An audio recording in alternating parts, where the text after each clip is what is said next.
you're crying, he said, still inside me. Is it the promotion? I didn't answer, just stared at the ceiling tile above his shoulder, the one stained yellow like someone had tried to scrub guilt out of plaster. He didn't wait, slid off, zipped up, and reached for his smartwatch like a reflex. Back to business, Sloan. The cold from the downtown Austin hotel room air finally touched my skin. That helped. So did the silence after the door clicked shut behind him. I stared at the pillow he'd used, creased hollow in the middle, like his apology that morning. You know how hard these budget cycles are. I'd built his budget, I'd optimized it, stitched it together from the scraps they called legacy financial algorithms until the damn thing ran smoother than his Rivian. 6 years, 43 deployed private equity ledger modules, 3 nightmarish pivots, and 1 personal ND AI never signed because he said it was just a formality. And today, when I asked for a raise, he laughed. Literally laughed, doing up his fly. Come on, Sloan, you're essential. We all know that. But raises, that's a conversation for well bigger picture thinkers. He left lipstick on my cheek when he said it. His wife's someone's. I didn't wipe it off.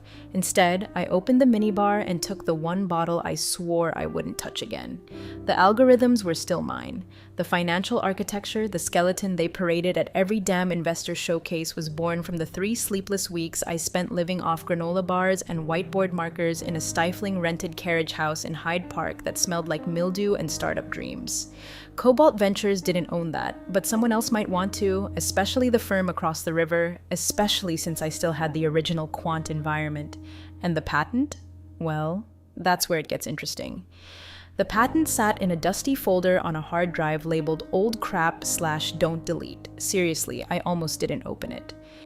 Like it might have disintegrated if I touched it wrong, like some relic from a version of me that still believed in late nights and shared credit and finance bros who said things like, we're a family here. But there it was.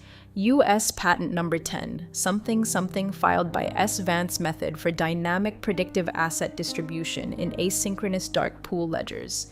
Their holy grail, my Frankenstein, and the signature, not from the company, not from the CTO, just mine, because I filed it as an individual after a fintech summit in 2019, where their senior architect passed out drunk in a beanbag chair and said nobody's going to bother filing anything until Q3 legal's a graveyard. I remember nodding, smiling, then going home and spending my entire Sunday on the USPTO website while his hangover turned into a team-wide Slack rant about toxic deal flow velocities. They never even noticed. I sat on that secret for years. Not to be strategic, just forgotten. Life got in the way. Burnout, gaslighting in quarterly reviews. A brief, stupid, almost engagement to an IT compliance guy named Chadsworth, who once asked me if I needed help understanding ledger encryption protocols. I had written half the encryption module, and now that signature was a guillotine humming softly under their neck. The question wasn't if I'd use it, it was how. I spent the next 4 days quietly rebuilding the prototype in a private sandbox on a borrowed Bloomberg terminal node under a name that wouldn't flag their snitchware security software. I used a VPN, routed through Iceland, and renamed my terminal's hostname to HP DeskJet. Every time I got a Slack ping from Preston Blake with a thumbs up emoji or some forwarded article titled Top Women in FinTech Who Know Their Place, my fingers moved faster. By Thursday, I had a working MVP. By Friday, I had a meeting with Vanguard Analytics. And by Monday, I wasn't Sloan Vance, Senior Quantitative Specialist anymore. I was Sloan Vance, primary patent holder and sole licenser. And Vanguard Analytics, they were very, very interested. Vanguard Analytics didn't blink. Their VP of engineering, a woman named Victoria Davenport with ice blonde hair and zero time for small talk, scanned the patent number, raised one eyebrow and said, "This is real." I slid the flash drive across the glass table like it was radioactive. "Not just real," I said. "Still deployed. 6 years. Cobalt Ventures built their entire algorithmic trading stack on it." Victoria didn't look impressed. She looked interested. Original filing mine, proof of authorship, time-stamped algorithm strings, trade execution logs, and the original ledger commit chain. She leaned back, tapped a stylus against her lips. "You know this is going to start a war. They already started it," I said. "They just laughed too hard to hear the first shot." She smirked. How poetic. 10 minutes later, we were signing ND as that could have suffocated a longhorn. By hour 2, I had a licensing deal proposal in my inbox. and by hour 4, legal team had already flagged 12 instances of copyright violation in the public documentation of my former company's quant blog. But that wasn't the fun part. The fun part came that evening when I quietly uploaded version 2.1 of the trading engine, cleaned, optimized with 3 new features Vanguard Analytics had been dying to crack for 2 fiscal years. No open source, no attribution, fully proprietary, fully mine. And theirs now too. Sent a formal licensing notice to Cobalt Ventures the next morning. Subject line, licensing violation and IP infringement review action required the CTO probably didn't even open it until his iced turbo from Joe's Coffee was lukewarm. But when he did, oh, I bet he spit it across the entire quant team because attached to that email in high-res PDF form was a cover letter signed by me, Sloan Vance, patent holder, and below that, Vanguard's warning. You are currently operating production software in breach of intellectual property rights. Please respond within 48 hours to negotiate licensing terms. Failure to comply will result in legal action and platform-wide takedown notices. I didn't hear the scream, but I felt it all the way down I-35. In the next hour, my old Slack login was revoked. My calendar wiped, my work email locked, but my phone lit up like a Christmas tree strapped to a meltdown. WTF? Is this? Call me now. Sloan, we need to talk. Did you send this? Please tell me you didn't send this. I know you're upset. Let's be rational. And finally from him, Preston, you vindictive little brat. You have no idea what you've done. Oh, but I did. I had finally written my resignation letter in legalese. They called it a misunderstanding. Email from their lawyer opened with, we believe there has been some confusion regarding the ownership of this ledger base. Confusion. Is that what we're calling 6 years of unpaid overtime and gaslit performance reviews now? I didn't reply. Vanguard Analytics did with a response that included a 14-page appendix of trade execution logs, pipeline histories, and a forensic timeline showing exactly when my algorithms went live, who tried to slap their name on it 6 weeks later. Then Vanguard's legal VP dropped the hammer. Your CTO's LinkedIn bio references his dynamic asset balancing ledger. Sloan Vance is the sole inventor. Kindly clarify how a man with no recorded contributions to the project is claiming authorship of a patented process. Silence and then noise. Beautiful, chaotic, desperate noise. One of their senior quants leaked an internal memo to me through Proton Mail. It was supposed to be confidential, but the subject line was a gift. Crisis Protocol Vance Fallout highlights included deactivate all blog posts referencing Engine Core V1 as in-house IP. Purge Slack messages from 2019-2020 involving algorithm attribution discussions.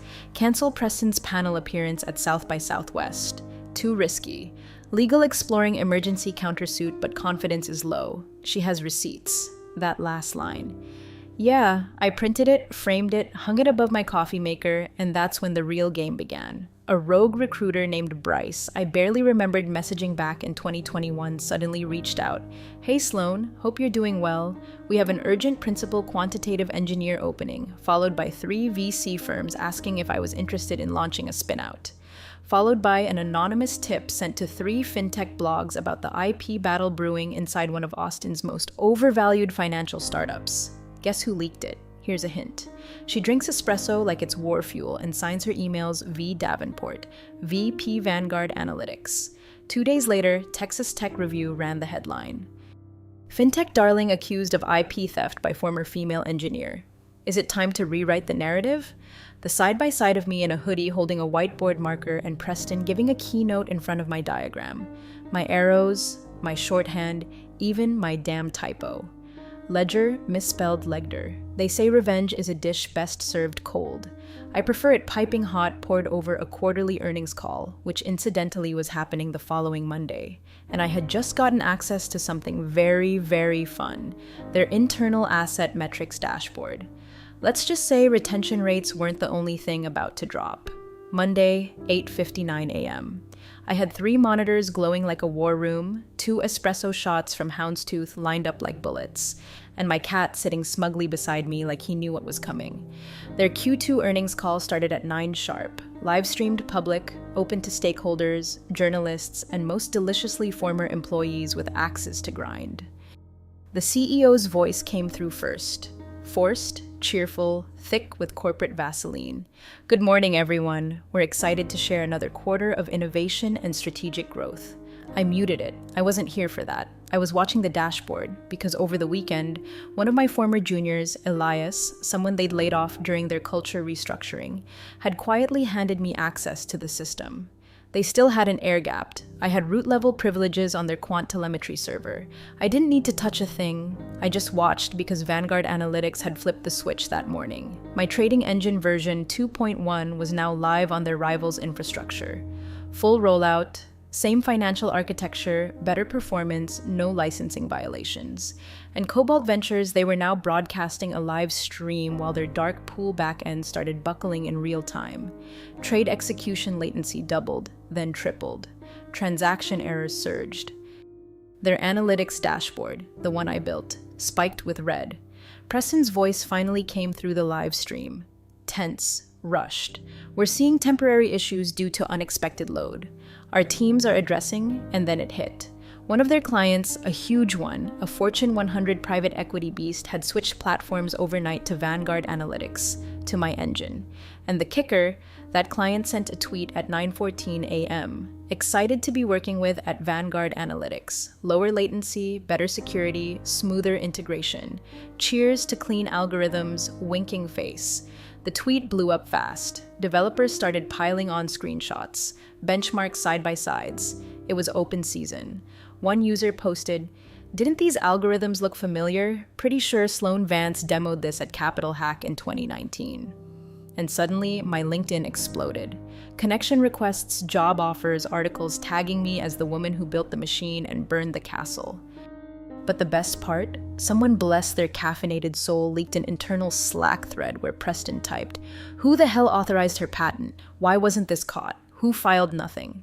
And the response from their legal lead, just one line, "You told us not to waste time on her."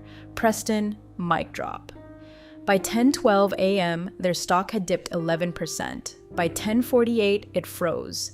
Trading halted. By noon, they were trending under #stolen algorithm startup, and I was sitting in a moody rooftop lounge overlooking Lady Bird Lake, sipping overpriced mezcal with Victoria Davenport from Vanguard Analytics, watching the whole thing unravel on an iPad. She didn't say anything for a while, just chewed a pen cap, squinting at the chaos. Then she looked at me and said, "You know they're going to come for you." I smiled. They already did, and now it was my turn. They tried to play victim. By Tuesday, the CEO was on damage control, sweating on CNBC in a blazer that didn't quite fit, saying words like miscommunication, legacy contributor, and my personal favorite. We deeply value our engineers, past and present. Meanwhile, their lawyers were sending Vanguard Analytics a cease and desist like they hadn't just spent 6 years duct taping my work to their golden parachutes. Vanguard's response, a neatly packaged folder delivered to their inbox titled Compliance Receipts. Inside a notarized copy of the original patent filing, 3 signed witness statements from former quantitative engineers confirming I wrote the trading engine, screenshots of Jira tickets with my name on every major breakthrough, and a recorded Zoom call time-stamped transcribed where Preston Blake told me this isn't about Credit Sloan, it's about teamwork. I sent that one in myself. They didn't respond, not publicly, not legally, but quietly, they started deleting things. Whole blog entries vanished. White paper from their 2021 FinTech Con talk was pulled. A podcast featuring Preston gloating about his signature asset balancing ledger was mysteriously replaced with a 404. And then the first real crack. One of their senior devs, Garrison Wells, resigned, loudly on LinkedIn. He wrote, "As someone who watched Sloan carry this project through hell and gaslighting, I can't pretend anymore. I'm out." And just like that, the dominoes fell. 4 resignations that week. Investors started asking questions, and then the board moved. Late Thursday night, someone from the Inane, probably that same overworked HR analyst Kimberly Sterling who used to whisper, "I'm so sorry to me after every failed promotion," sent me the one screenshot I had fantasized about for years. An email thread, subject, immediate termination, CTO reason, gross negligence, reputational damage, failure to disclose patent conflicts. It was done. He was out. Read it 5 times. And for the first time in 6 years, I exhaled without shaking. But I wasn't finished because karma is cute, but design is divine. So I printed the email, rolled it up, slipped it into a gift box, and the next morning, I stood outside his now former office building on Congress Avenue with a courier envelope addressed to his name. Inside, the termination thread, a printed screenshot of his "We're a family here" Slack message, and a single USB drive labeled Sharpie. You should have given me the raise. I watched the receptionist buzz him out from behind glass. He looked older already, jowls heavy, eyes scanning the lobby like a man who knew he'd just watched the throne burn down brick by brick, line by line, function by stolen function. He opened the envelope, read it, paused, and then he saw me just standing there, arms crossed, no smile, no rage, just done. He mouthed something. I couldn't hear it through the glass, but I didn't need to, because some endings don't need sound. They just need a witness. The lawsuit came 3 days later. Messy, desperate, performative. Their new interim CTO signed off on a 47-page complaint claiming I had violated proprietary agreements and sabotaged systems with intent to damage. Cute. They even tried to paint me as a rogue developer who coerced junior staff into leaking trade secrets, as if I'd hypnotized half their workforce with some kind of girl boss mind control spell. Vanguard Analytics' legal team dismantled it like Jenga played on a fault line. First response: Defendant Vance was never under contract for IP transfer. Patent predates all active employment clauses. Please review your own HR files. Second response: If you wish to pursue this, we'll require full algorithm audit logs, source control history, records of all internal communications regarding the patent. Discovery will be extensive. Please confirm your willingness to proceed. Spoiler, they didn't. By Friday, the suit was quietly dropped. No press release, no public statement, just a little edit to their website footer, one line removed. Powered by our proprietary asset balancing ledger technology, now it just said, "Built for scale cowards." But what came next that was better than revenge was rewriting the future. Vanguard Analytics went all in. We launched properly this time. A clean build, scalable, secure, faster than anything on the market. My name on the patent, on the product, on the Nano homepage. And you know what surprised me most? People wanted to work for me, not tolerate me, not talk over me, not smile while stealing my slides. Actually work, collaborate, ask questions, credit ideas. One night, 2 interns, Declan and Chloe, pulled me aside after a long deal flow sprint. Declan said, "We read what happened with Cobalt Ventures, the blog post and the leak. I tensed, thought it was about to be some apology for young male behavior speech." But Chloe added, "You're why we applied here. You proved they can't just take from us." I didn't cry. Not there.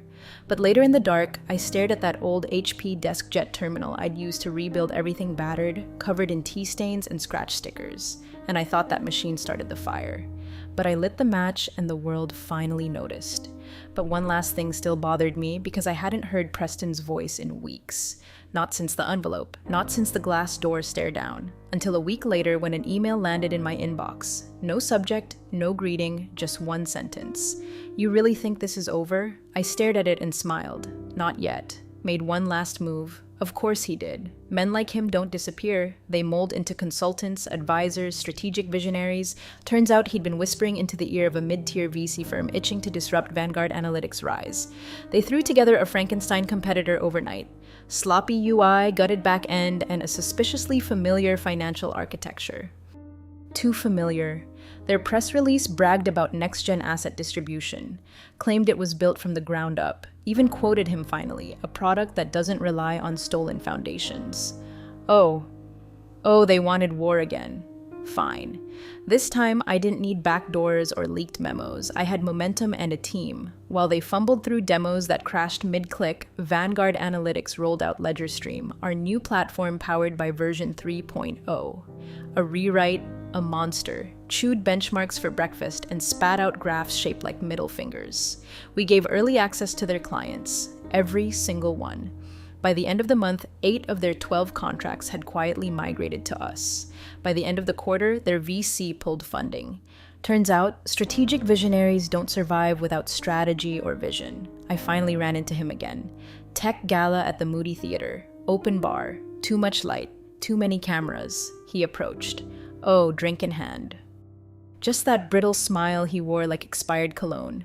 "Sloan," he said like we were old friends. "You win." I tilted my head. This wasn't a game. He glanced around, seeing the Vanguard Analytics logo everywhere, on banners, on lanyards, on stage. "I made a mistake," he muttered. "Back then. I should have taken you seriously." I sipped my drink. "You didn't make a mistake." He frowned. "You made a decision. And so did I." He didn't have a reply for that, but someone behind me did. One of our new engineers, Elias, fresh out of grad school, watching the exchange with wide eyes. He said loud enough to draw looks. "Hey, Sloan, is that the guy who laughed at your raise request?" A few people turned. The CTO, former CTO, flinched, then walked off alone. I didn't follow. I had a keynote to deliver. 10 minutes later, I stood on stage in front of 2,000 people and told the story not of revenge, not even of victory, but of reclamation, of building something undeniably yours and watching the world scramble to catch up. Afterward, someone asked me what I'd say to women in fintech who feel invisible. I smiled and said, "File the patent, then light the match."